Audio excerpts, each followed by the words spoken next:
So Pat Nevin is with us as usual on a Monday. How you doing, Pat? I'm very well, very well. And you? Yeah, very well. Frank Lampard was in Bill Kenwright's office in London yesterday. They were pretty much putting pen to paper on a deal which will have Frank at Goodison until 2024. He met the squad at Finch Farm this afternoon. Already there to meet him at Finch Farm was Donny van de Beek, Dele Alli en route, and there's talk of Luka Jovic from Real Madrid as well, although that is very much TBC. So this is very interesting. Lampard seemed to come up a little bit on the rails here. There was talk of Wayne Rooney initially, and then a few other candidates, and Roberto Martinez, and in the end it's Lampard.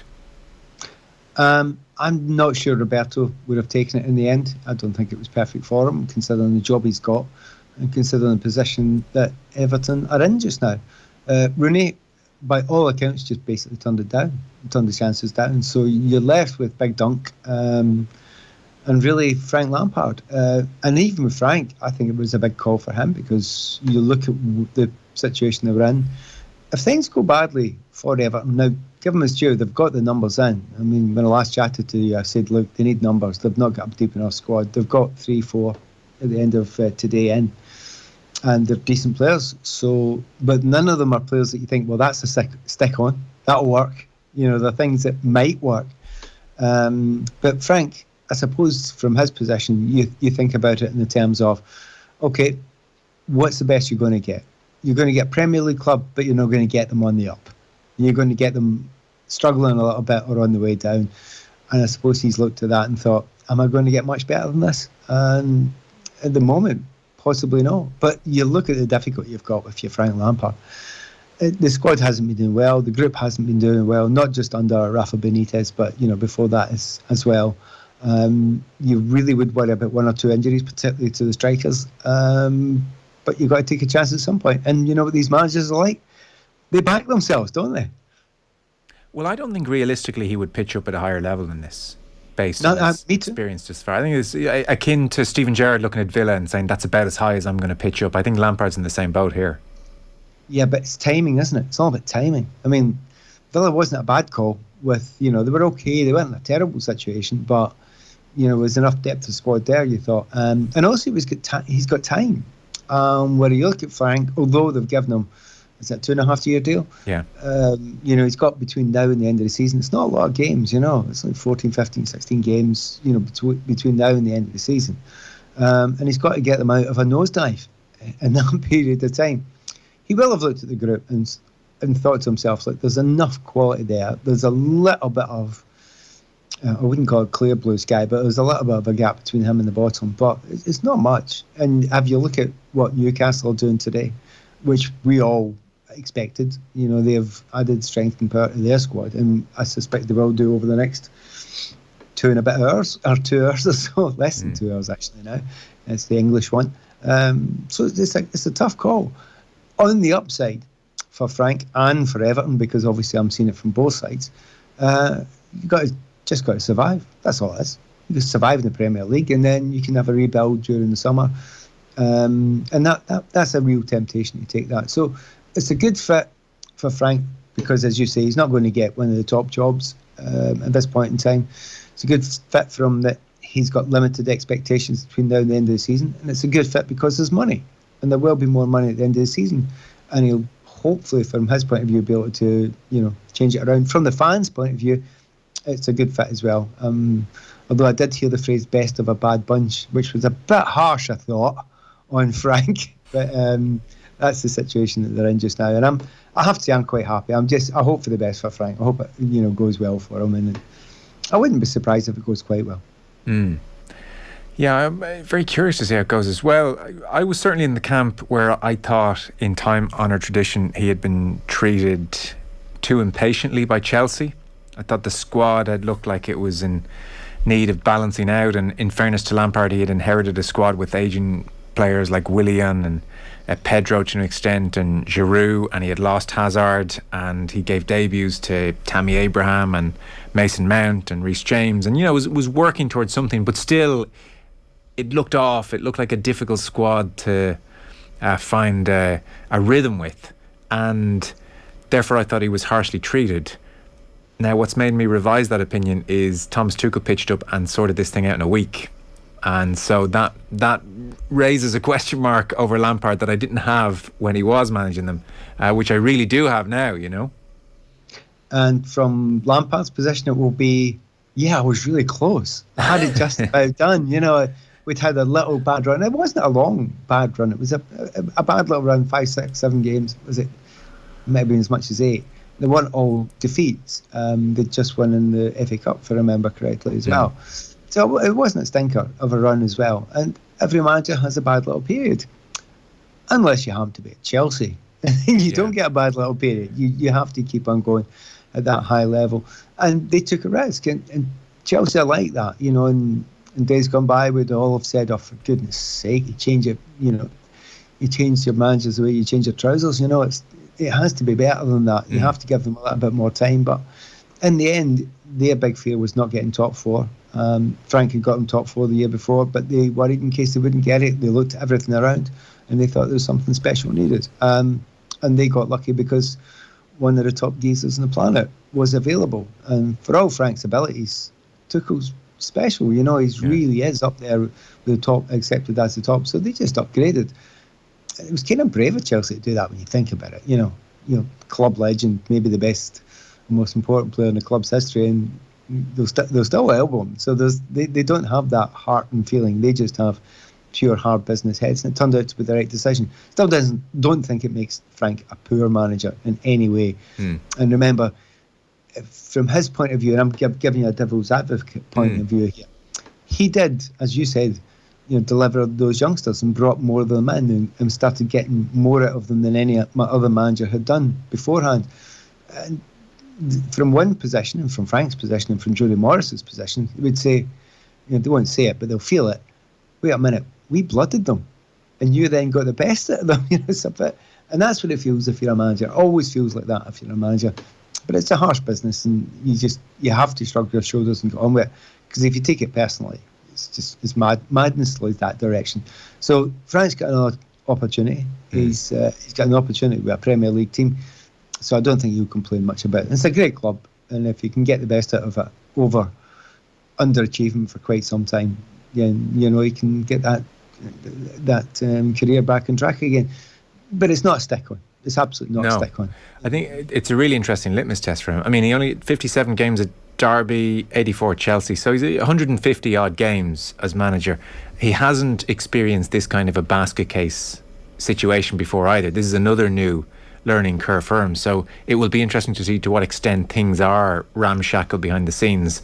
He has, a bit like he did previously in somebody like Anthony Barry, he seems to have assembled another very good backroom team. Barry is staying at Chelsea, but Joe Edwards, after a long stint at Chelsea, I'm sure you come across Joe Edwards, is going with Lampard to Goodison.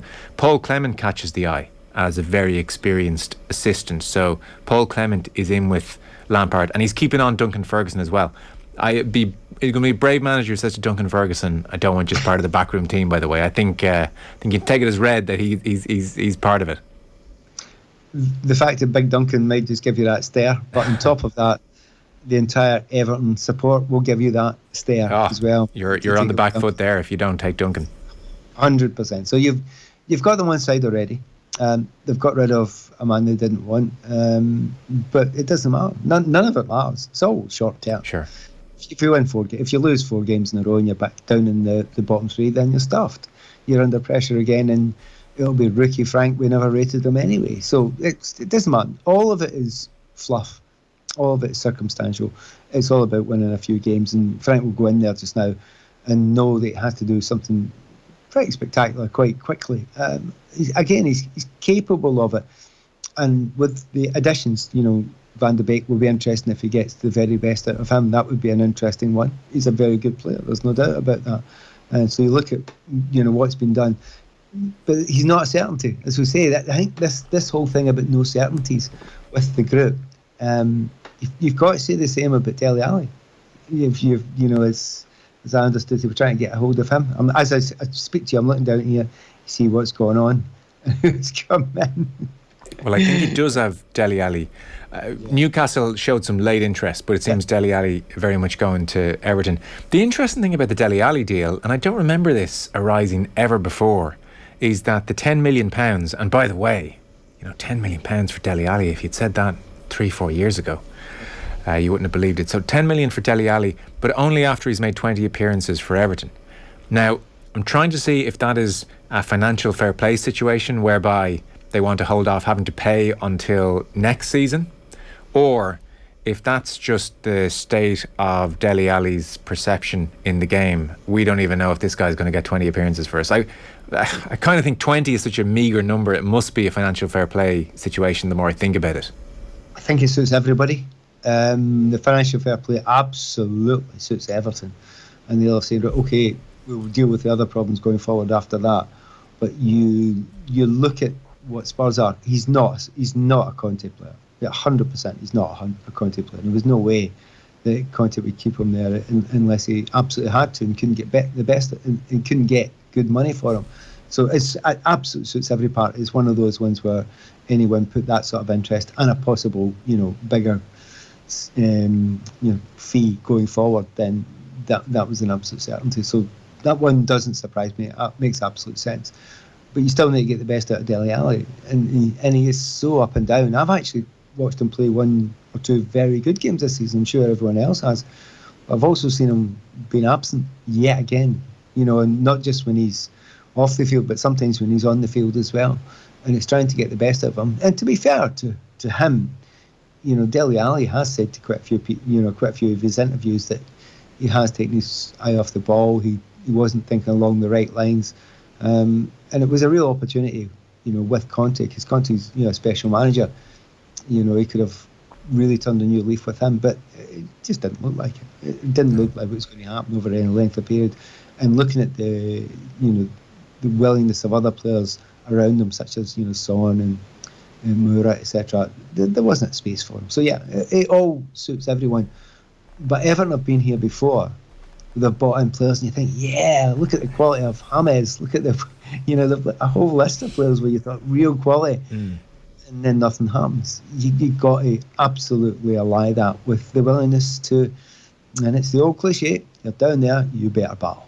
You absolutely better battle. Yeah. And we wait to see if that's going to be the case with Dele Alli. Yeah, because the worry with Ali is that he's probably had the whole "you could be a great player, time to knuckle down" speech from each new manager, and each new manager would have thought, well, I've got through to him, and each new manager has failed. So this isn't just bad mixing of personalities in a certain instance. This is now a trend, and it's been going on long enough for Dele Alli to notice that his career is on the slide, and yet we're not seeing the response required. So this feels like last roll of the dice, really. If this goes awry, I'm not sure where his next Premier League move is. It's low down. It's bottom 5. I don't think it's Premier League. It's not Premier League. The next one isn't Premier League. The next one's abroad. The next one's somewhere in Italy or somewhere in Spain or something. Maybe France. It is one of them. We're a player of that type, and he's not going to be able to do it in Premier League. They're not going to pay the wages that he would be expecting,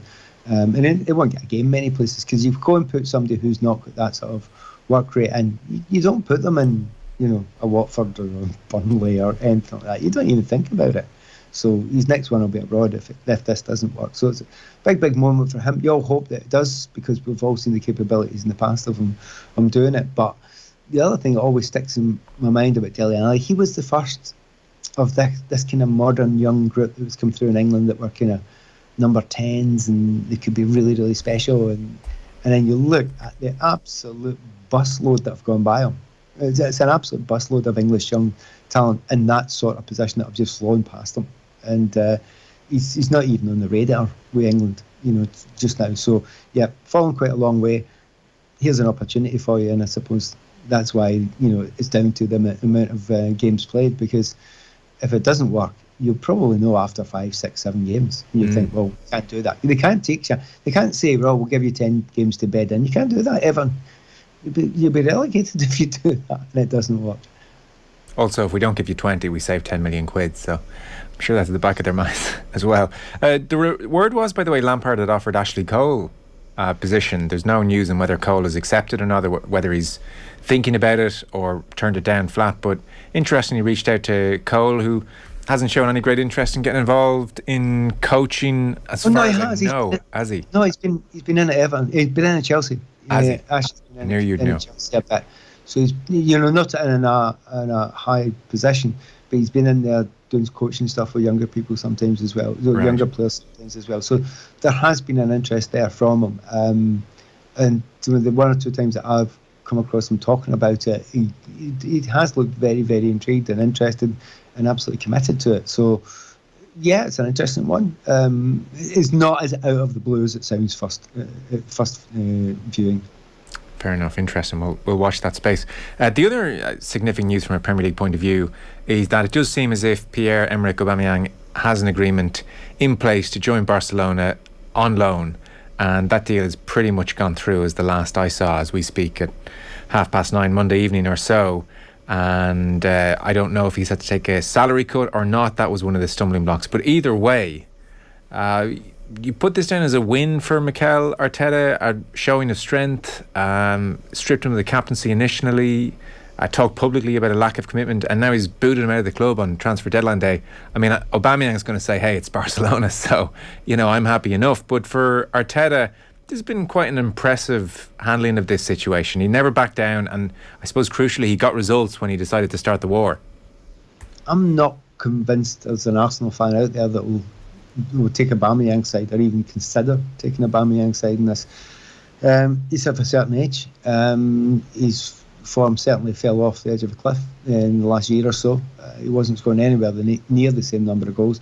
Attitude problems, etc. Everything, all the things underlined that Arteta and the type, we all know it, like the type of person that Arteta is as well. I mean, he is almost a mini Pep. He won't put up with that type of player unless he absolutely has to. And I think he's thinking to himself, well, this club has got the best of Aubameyang. You're not going to get the best of him from here on in. And I wouldn't be surprised if Aubameyang went and scored a few goals for Barcelona. If he gets a game before Adama Traore and Ferran Torres, as far as I can see, which is extraordinary, the players that they're taking. And this is Barcelona, who are taking players that, obviously, we know that Traore is good enough for Wolves, but Torres isn't necessarily good enough for Manchester City, and Aubameyang isn't seen as Arsenal standard anymore. Yet Barcelona are going and throwing all their money at that.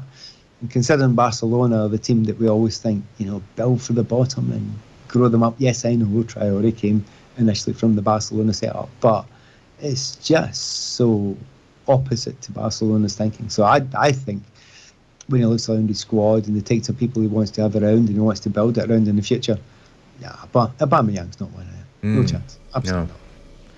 I guess the kind of story which a lot of people will be pleased to see is Christian Erikson. So he's back. He has signed for Brentford, 29 years of age now. Obviously, the last time we saw him was on that fateful day when he collapsed for Denmark. So the interesting situation here is that Erikson has been fitted with an implantable cardioverter defibrillator, an ICD device, which Serie A rules don't allow him to play with, is one of the reasons he's left Italy. And the Premier League do allow you to play with an ICD, as it's known. So that's why he's pitched up in Brentford. You can only wish him well. This will be a great story, and hopefully he goes from strength to strength. And the hope is, and the real good possibility is as well, he is not the only player playing with one of these. It's not unheard of for this to happen. It's unusual, yes, it's absolutely granted that. But I understand why Brentford, I was going to say taking a chance on him. Yes, you take a chance on any player, but it's a little bit more of a chance. But I was doing the commentary the night the Christian, I was almost saying he died. He wish he did die. He was gone, and he said that himself, and came back. And it was you imagine in the midst of that, thinking, "Oh, we'll see him back playing the Premier League in 7 months' time." I mean, what really? At that point in time, you just think survive and nothing else. Don't care. And then for quite a long time there, it's there's no chance whatsoever of playing at top level again.